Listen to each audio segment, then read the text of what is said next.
नमस्कार दोस्तों। आज की वीडियो में हम पढ़ने वाले हैं सूर्यकांत त्रिपाठी निराला की सुप्रसिद्ध रचना राम की शक्ति पूजा के संबंध में डॉक्टर बच्चन सिंह जो अपनी पुस्तक हिंदी साहित्य के दूसरा इतिहास में विचार व्यक्त करते हैं उसे हम देखेंगे और इसे पढ़ने के बाद हमें राम की शक्ति पूजा की जो विषय वस्तु है, जो उसका मूल उद्देश्य है, जो थीम है और जो भी इसमें विषय उठाए गए हैं, जिस प्रकार का इसमें चिंतन किया गया है, इसकी संपूर्ण जानकारी हमको यहाँ से बच्चन सिंह के शब्दों में प्राप्त होगी। तो आइए देखते हैं। पहली बात, सामान्य सी बातें क्या हैं राम की शक्ति पूजा के संबंध में कि यह 1936 में प्रकाशित रचना है और यह लंबी कविता है। ठीक है, ये लंबी कविता की श्रेणी में आती है और इसमें कुल 312 पंक्तियों की यह एक लंबी कविता है। यह अनामिका काव्य संग्रह में संग्रहित किया गया है और 1936 इस रचना का पहला प्रकाशन वर्ष है। अब देखिए इसकी डॉक्टर बच्चन सिंह अपनी पुस्तक में इस रचना के संबंध में क्या क्या बातें लिखते हैं देखा जाए तो राम की शक्ति पूजा का उल्लेख देवी भागवत में है।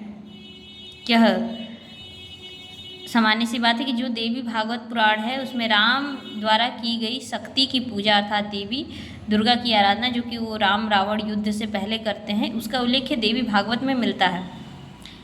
उसमें वे नेत्र कमल चढ़ाने को उद्यत होते हैं।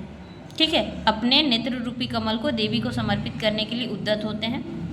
ऐसा प्रसंग देवी भागवत में आता है। लेकिन जो राम की शक्ति पूजा लिखी गई है निराला द्वारा, उसका मूल स्रोत कृतिवास का बांग्ला रामायण है।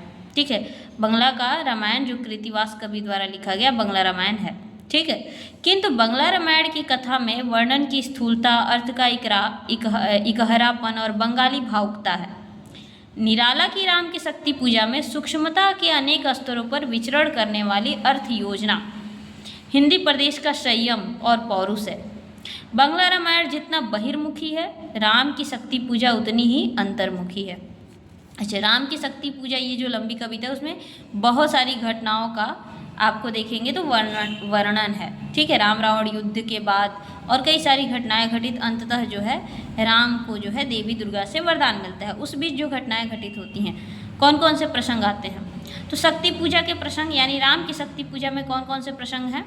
राम की पराजय, राम की चिंता, राम का अंतर्द्वंद, हनुमान का ऊर्ध्वगमन, विभीषण की मंत्रणा, जाम्बवान की सलाह, राम की आराधना संकल्प, राम का आराधना संकल्प, पद्महरण प्रसंग। पद्महरण मतलब देवी जो है कमल का पुष्प चुरा लेती हैं स्वयं परीक्षा लेने के लिए, वो पद्महरण प्रसंग और देवी की स्तुति और देवी द्वारा वर प्राप्ति, ये सारे प्रसंग आते हैं राम की शक्ति पूजा में।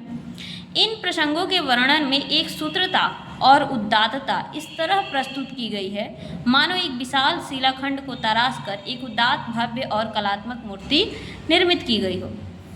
राम रावण के अनिर्णित समर का इतना विराट उदात्त चित्र कहीं अन्य नहीं मिलेगा, संस्कृत में भी नहीं। वाल्मीकि रामायण में राम रावणो युद्ध राम रावण योरी कहा गया है अनन्वयन अलंकार के उदाहरण के रूप में, किंतु राम की शक्ति पूजा में उसकी अद्वितीयता का सीधे साक्षात्कार होता है। 3 शब्दों में कविता की शुरुआत यहाँ से होती है, रवि हुआ अस्त। रवि हुआ अस्त तो 3 शब्दों रवि हुआ अस्त के फलक पर 18 पंक्तियों के एक लंबे वाक्य में युद्ध का सावाक चित्र उपस्थित किया गया है। यहाँ पे ध्यान दीजिएगा, बच्चन सिंह ने जो बताया है राम की शक्ति पूजा का परिचय शुरुआत में कैसे होता है। 3 शब्दों रवि हुआ अस्त के फलक पर 18 पंक्तियों के एक लंबे वाक्य में युद्ध का सावाक चित्र उपस्थित किया गया है। प्रत्येक पंक्ति में युद्ध के अलग अलग बिंब हैं जो युद्धों का समग्र बिंब प्रस्तुत करते हैं। एक लंबे वाक्य के अलग अलग टुकड़े हैं, फिर भी एक है ना, एक पूरा 18 पंक्तियाँ मिल करके 18 पंक्तियों में युद्ध का सावाक चित्रण किया गया है। यहाँ युद्ध और वाक्य अपनी संश्लिष्टता में अभिन्न हैं। युद्ध को घनीभूत बनाने के लिए वाक्य को भी समासिकता से सघन बना दिया गया है। ध्यान रखिएगा, समासिक पद मैत्री का यहाँ पर इस्तेमाल किया गया है। तो युद्ध को घनीभूत बनाने के लिए वाक्य को भी समासिकता से सघन बना दिया गया है। युद्ध को रूपायित करने के लिए संस्कृत पद मैत्री, ये सब पंक्तियाँ पूछी जाती हैं। युद्ध को रूपायित करने के लिए संस्कृत पद मैत्री नाद योजना अनुप्रास विधान पर विशेष बल है।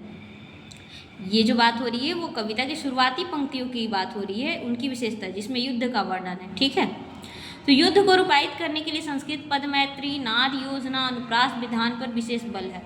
इसमें गति का अहम भूमिका है, गति की अहम भूमिका है, गति ही युद्ध है। जैसे उसमें दिखाया गया है तीव्र सरक्षेप, वेग युक्त शैल प्रक्षेपण, प्रतिपल परिवर्तित व्यूह, क्रुद्ध कपियों की हुह, हनुमान के अग्नि उद्गीरण में अद्भुत गत्यात्मकता और परिवेश निर्माण की क्षमता है। इस गत्यात्मक चौखटे पर जड़ा हुआ एक स्टिल सजीव चित्र यहाँ पर 2 पंक्तियों में दिखाएंगे, उदाहरण दिए हैं बच्चन से। 2 पंक्तियाँ हैं राम की शक्ति पूजा से। अनिमेष राम विश्व जीत दिव्य सर भंग भाव, विद्यांग बद्ध को दंड मुष्टि खर रुधिर स्राव। तो ये शक्ति पूजा के पहले खंड में राम रावण युद्ध का वर्णन मिलता है। शक्ति पूजा का दूसरा खंड पुनः 3 शब्दों के फलक से अंकित है। लौटे युग दल, यह एक दूसरा वातावरण है प्रशामित। इसकी व्यंजना यह है कि इसमें पहले वातावरण प्रलब्धि क्षुब्ध है। आरंभ में लघु लघु वाक्यों में शामित वातावरण को बांधा गया है।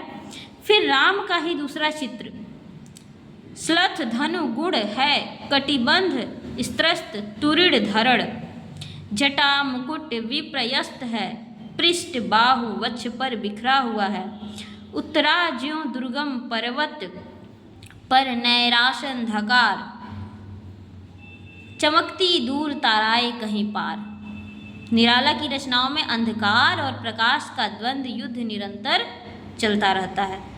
निराला की कई सारी रचनाओं में ऐसा दिखेगा, अंधकार और प्रकाश का द्वंद्व युद्ध निरंतर चलता रहता है। अब जब कविता का तीसरा बंध कहाँ से शुरू होता है अमानिशा, है अमानिशा उगलता गगन घन अंधकार, है ना। तो है अमानिशा से प्रारंभ होता है 3 शब्दों से ही। ठीक, अमानिशा की भयंकरता को कई बिंबों में चित्रित किया गया है। आकाश अंधकार उगल रहा है, पवन संचार बंद है, पीछे विशाल सागर गरज रहा है, पहाड़ समाधिस्थ है, केवल मशाल जल रही है।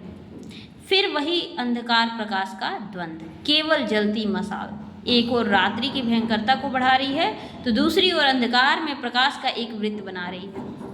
यह सब भीतर बाहर दोनों अस्त्रों पर घटित हो रहा है।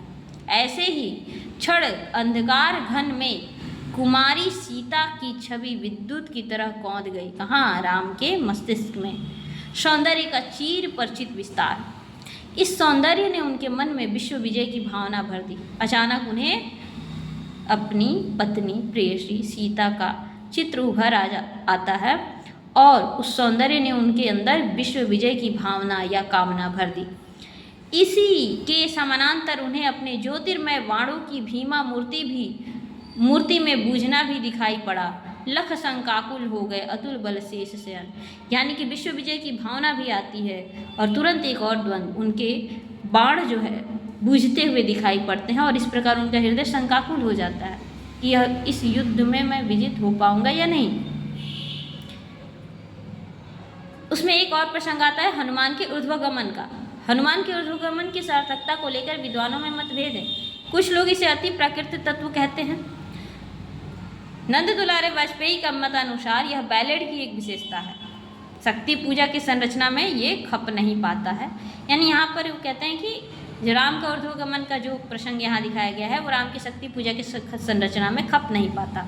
वस्तुतः यह निराला के विभाजित व्यक्तित्व का एक अंश है। राम के मन की द्विधा भी विभक्त है। हनुमान मर्यादा पुरुषोत्तम के लिए सर्वोत्तम और अनन्य है, अनन्य भक्त भी हैं, प्रिय भी हैं। हनुमान का उद्वेलन राम का वह मन है जो थका नहीं है, यानी हनुमान का उद्वेलन के रूप में राम का ही वह मन प्रदर्शित किया गया है जो कभी थका नहीं है। विक्षेप काल में निराला का यही ऊर्ध्वगमन उनको रचनात्मक बनाए रखा। इसमें अब एक और प्रसंग आता है विभीषण की मंत्रणा या परामर्श का। विभीषण राम को परामर्श देता है, तो विभीषण का परामर्श वैसा ही है जैसा आज के किसी नेता का अर्थहीन ओजस्वी भाषण हो। उसके भाषण में ईमानदारी का अभाव है। कवि का मंतव्य भी यही प्रदर्शित करना है। आगे चलकर निराला ने इसे स्पष्ट करते हुए अपनी रचना प्रक्रिया पर भी प्रकाश डाला। ज्यों हो वे शब्द मात्र, मैत्री की समानुरक्ति, पर जहाँ गगन भाव में ग्रहण की नहीं, पर जहाँ गहन भाव ग्रहण की नहीं शक्ति। यानी कि विभीषण का जो परामर्श है, उसकी जो मंत्रणा है, उसमें गहन भाव ग्रहण करने की शक्ति नहीं है। मैत्री भाव से कहे गए शब्दों में अनुभूति के स्तर पर गहन भाव कैसे आएगा? स्मरण रखना चाहिए कि निराला द्वारा प्रयुक्त शब्दों में गहन अर्थ गौरव प्रायः सर्वत्र मिलेगा। निराला द्वारा प्रयुक्त शब्दों में गहन अर्थ गौरव प्रायः सर्वत्र मिलेगा। राम की समस्या यह है, इस लंबी कविता में जो राम की समस्या उठाई गई, राम की मूल समस्या क्या है? अन्याय जिधर है उधर शक्ति, शक्ति अन्याय के पक्ष में है। राम की आंखों में पुनः आंसू देखकर हनुमान पर जो प्रभाव पड़ा, उसे दो बिंबों द्वारा शक्तिशाली ढंग से प्रकट किया गया है। राम के आंखों में आंसू देखकर हनुमान पे क्या प्रभाव पड़ा? धस गया धरा में कपि गह युग पद मशक दंड। ठीक, विभीषण पर कोई भावात्मक प्रतिक्रिया नहीं होती है। विभीषण पर कोई भावात्मक प्रतिक्रिया नहीं होती है राम के आंसू को देखकर। जाम्बवान ने राम से कहा, जाम्बवान का सुझाव यहाँ पर बहुत महत्वपूर्ण है इस उपन्यास में, इस रचना में। जाम्बवान ने राम को क्या सुझाव दिया है? आराधन का दृढ़ आराधन से दो उत्तर। जाम्बवान कहते हैं कि शक्ति की करो मौलिक कल्पना, छोड़ दो समर जब तक ना हो सिद्धि, आराधन का दृढ़ आराधन से दो उत्तर। इस रचना में जब राम की आराधना शुरू होती है तो इसमें क्या दिखाया गया है? इस रचना में राम का खड चक्र वेधन कुछ अयथा स्थान मालूम पड़ता है, यानी खड चक्र वेधन की इसमें एक प्रक्रिया दे दी गई है। तो बच्चन सिंह का ये मत है कि यह कुछ अयथा स्थान मालूम पड़ता है। योगियों का कुंडलिनी जागरण यहाँ पर क्यों सन्निविष्ट किया गया, यह बच्चन सिंह इस पर प्रश्न करते हैं। मनोवैज्ञानिकता के गहन द्वंदात्मक स्तर पर चलने वाला काव्य योग मार्ग की ओर क्यों मुड़ा? इतने जीवंत काव्य का यह कमजोर स्थल है जो मनोविज्ञान के धरातल से उठकर योग साधना के उस स्तर पर ले जाता है जो सिद्धोनाथों का मार्ग है। मतलब कहना चाहते हैं कि इसमें खड़े चक्र वेधन की प्रक्रिया दिखाना अनावश्यक था। ये थोड़ा सा मनोविज्ञान के धरातल से उठकर योग साधना के स्तर पर चला जाता है। ये योग साधना सिद्धोनाथों का मार्ग था, है ना। यदि हठ योग के स्थान पर अष्टांग योग को लिया जाता तो मनोवैज्ञानिकता का क्षरण न होता, ऐसा बच्चन सिंह का सुझाव है। इस सुझाव के फलस्वरूप जो जाम्बवान राम को सुझाव देते हैं, क्या देते हैं कि आराधन का दो दृढ़ आराधन से उत्तर। इस सुझाव के फलस्वरूप सभा खिल गई सभा। आराधन के उपकरण जुटाए जाते हैं। इस लंबी कविता का ये चौथा खंड है जहाँ पर शुरू हो जाता है राम की आराधना। अंतिम और पांचवें खंड में निसी हुई विगत, अंतिम खंड में पांचवें खंड में रात्रि बीत जाती है। निसी हुई विगत से आरंभ होता है पांचवा खंड। इसके पहले जो कुछ हो रहा था वो अंधकार में हो रहा था, अमानिशा के घनीभूत अंधकार में। बाहर के अंधकार के साथ भीतर का अंधकार भी समाप्त हो जाता है। क्यों? क्योंकि राम को एक दिशा देते हैं जाम्बवान, उन्हें शक्ति की मौलिक कल्पना करने के लिए कहते हैं, और इस प्रकार बाहर के अंधकार के साथ भीतर का अंधकार भी समाप्त हो जाता है। उधर नभ के ललाट पर पहली किरण फूटी और इधर राम की आंखों में महिमा की स्वर्ण ज्योति। देवी की आराधना प्रारंभ हो जाती है, राम देवी की आराधना शुरू करते हैं, किंतु देवी को समर्पित किया जाने वाला अंतिम नील कमल स्वयं देवी चुरा लेती है। किस लिए?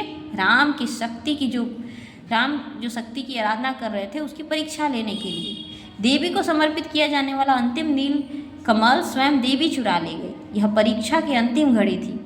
और तब राम के मुख से क्या निकलता है? धिक जीवन जो पाता ही आया विरोध, धिक साधन जिसके लिए सदा ही किया शोध। यह विरोध निराला को भी मिला था अपने जीवन में। सरोज स्मृति में भी वह लिख चुके हैं कि दुख ही जीवन की कथा रही, क्या कहूँ आज जो नहीं कही। राम का जो द्वंद्व है वही निराला के जीवन का भी रहा है। नील कमल के स्थान पर उसे कमल नेत्र अर्पित करने पर उद्दत देखकर देवी प्रसन्न होती हैं। राम भी अपनी साधना की अंतिम परीक्षा में सफल होते हैं। वह नील कमल जो देवी द्वारा चुरा लिया जाता है उसके स्थान पर अपने कमल रूपी नेत्र को ही अर्पित करने के लिए उद्दत हो जाते हैं, और तब देवी उनसे प्रसन्न हो उठती हैं और तब उन्हें वरदान देती हैं, होगी जय हे पुरुषोत्तम नवीन, कह हो गई महाशक्ति राम के वदन लीन। यह समापन एक और दार्शनिक है तो दूसरी ओर मनोवैज्ञानिक भी। उसकी आत्मनिष्ठा जितनी अभिजातीय क्लासिकल है उतनी ही आधुनिक भी। तो ये राम की शक्ति पूजा का पूरा परिचय हो गया डॉक्टर बच्चन सिंह के शब्दों में। धन्यवाद। ऐसे ही अन्य तथ्यों के लिए चैनल को लाइक और सब्सक्राइब करें।